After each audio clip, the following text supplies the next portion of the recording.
Depuis quelques années, le PSG dépense des sommes astronomiques pour constituer une équipe capable de remporter la plus prestigieuse des compétitions européennes, mais les résultats ne sont toujours pas au rendez-vous. Cette année encore, l'équipe parisienne a été éliminée dès les huitièmes de finale, suscitant de nombreuses interrogations quant à la qualité du coaching et de la stratégie mise en place. Dans cette vidéo, nous allons revenir sur les derniers échecs du PSG en Ligue des Champions, analyser les performances de l'équipe sous la direction de Christophe Galtier et discuter des différentes options qui s'offrent au club pour inverser la tendance. Bonjour à tous et bienvenue sur Hebdo Foot, la chaîne qui parle de foot une fois par semaine.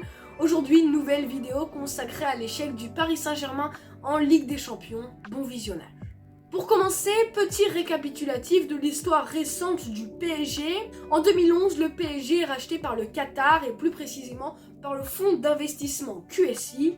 Il limoge sur le champ Antoine Kombouaré, alors leader de Ligue 1, pour le remplacer par un coach de renommée mondiale, Carlo Ancelotti. Pour la petite anecdote, il finira second du championnat. À leur arrivée, les Qataris changent aussi de président et de directeur sportif avec les arrivées de Nasser Al-Khelaifi et Leonardo. Le PSG va petit à petit dominer le championnat français avec en 10 saisons 8 championnats, 6 Coupes de France et 10 trophées des champions, sans oublier avant sa suppression en 2020 6 Coupes de la Ligue sur 8 participations sous QSI. Pendant 10 ans, le PSG va renouveler son effectif plusieurs fois avec les recrutements de joueurs de classe internationale comme Javier Pastore, Thiago Motta, Matuidi, Verratti, Lucas Moura, Beckham, Thiago Silva, Ibrahimovic, Rabiot, Marquinhos, Cavani, David Luiz, Di Maria. One eternity later. Et plus récemment Neymar, Mbappé, Buffon, Navas, Hakimi, Messi, Ramos et bien sûr Eric Maxime Choupo-Moting.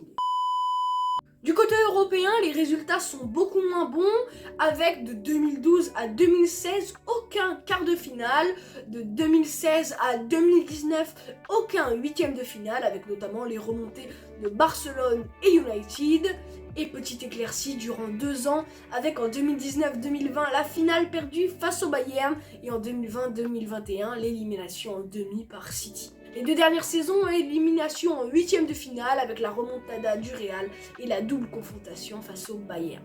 Ces nombreux échecs ont abouti à une succession de coachs. Oui, car depuis le rachat du PSG par QSI, 7 coachs ont entraîné le club de la capitale: Antoine Kombouaré, Carlo Ancelotti, Laurent Blanc, Unai Emery, Thomas Tuchel, Mauricio Pochettino et Christophe Galtier. Le 5 juillet, Christophe Galtier est nommé à la tête du PSG avec beaucoup d'incertitudes du côté des supporters et des médias. J'avais moi-même fait une vidéo il y a 8 mois et dans cette vidéo, je disais que je ne comprenais pas pourquoi le PSG, un club qui veut remporter la Ligue des Champions, allait chercher un entraîneur qui avait pour première faille l'Europe.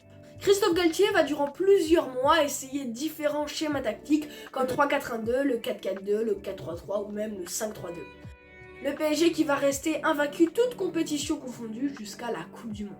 Christophe Galtier a réussi à concerner des joueurs comme Neymar ou Messi jusqu'à la Coupe du Monde, mais après l'échec pour Neymar et la victoire pour Messi, l'équipe, à l'image des joueurs, a totalement baissé de rythme, avec par exemple 4 défaites du 1er janvier au 14 février, date du match aller de la Ligue des Champions.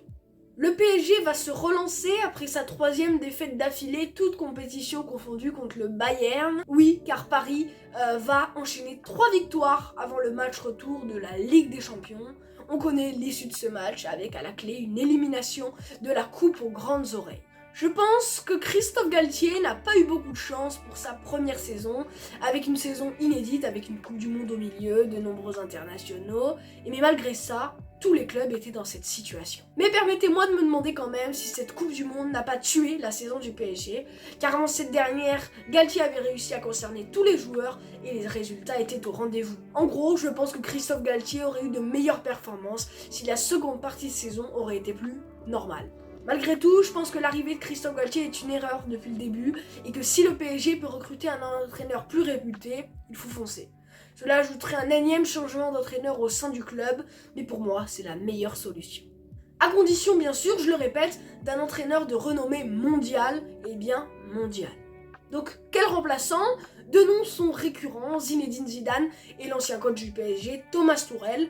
Pour moi, le PSG gagne ou change dans les 2 cas, mais j'ai quand même une petite préférence pour Zizou. Je pense aussi que Galtier est loin d'être le seul problème au sein du club. Ce n'est pas le thème de la vidéo, mais je comprends pas que le PSG puisse accepter que son directeur sportif, en l'occurrence Luis Campos, soit à mi-temps entre le club de la capitale et le Celta Vigo. D'autres sujets pourraient être abordés, mais ils ne le seront pas dans cette vidéo. Dites-moi en commentaire si vous voulez une vidéo là-dessus. Donc, conclusion, tout simplement, pour moi, le PSG, oui, doit virer Christophe Galtier. Alors, j'ai longtemps dit qu'il fallait laisser du temps aux entraîneurs, que le PSG les virait trop tôt. Thomas Tuchel, Laurent Blanc, Unai Emery, je pense que quand même, il méritait d'être viré au vu de ses prestations. Mais je pense que Christophe Galtier, c'est pas une question de temps. Voilà, le PSG, comme j'ai dit dans la précédente vidéo, ils ont essayé beaucoup d'entraîneurs avec vraiment une envie tactique, du beau jeu et tout, et qu'un mec obsédé par la gagne comme Christophe Galtier, c'était légitime qu'ils essayent.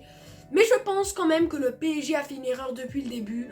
Je pense qu'il faut virer Christophe Galtier au moment où on se parle pour prendre un entraîneur de renommée mondiale. Donc Zizou et Thomas Tuchel qui pourraient être les prétendants. D'autres noms peuvent arriver dans les prochaines semaines. En tout cas, je pense qu'il faut garder Galtier jusqu'à la fin de la saison et à ce moment-là, réfléchir à le virer. Je pense que non, la décision sera déjà prise avant, mais je pense qu'à ce moment-là, il faudra annoncer le changement d'entraîneur. Zidane, Thomas Tuchel. Je n'aime pas trop les retours, mais bon, je pense que Thomas Tuchel a été viré de Chelsea salement et il mérite de revenir au PSG. J'espère que le PSG fera le bon choix. Comme conclusion, oui, le PSG doit virer Christophe Galtier. Donc voilà les amis, c'était mon retour en vidéo après je crois 2 mois d'absence. Ma blessure au tibia péroné m'a éloigné des caméras pendant plusieurs semaines. J'espère que mon retour vous fait plaisir. N'hésitez pas à liker, à vous abonner, ça fait extrêmement plaisir. Merci pour les bons résultats sur les vidéos Mercato. Bonjour à tous les nouveaux. Et je pense que sur Hebdo Foot, on peut se retrouver d'ici une semaine ou deux pour de nouvelles news. À bientôt.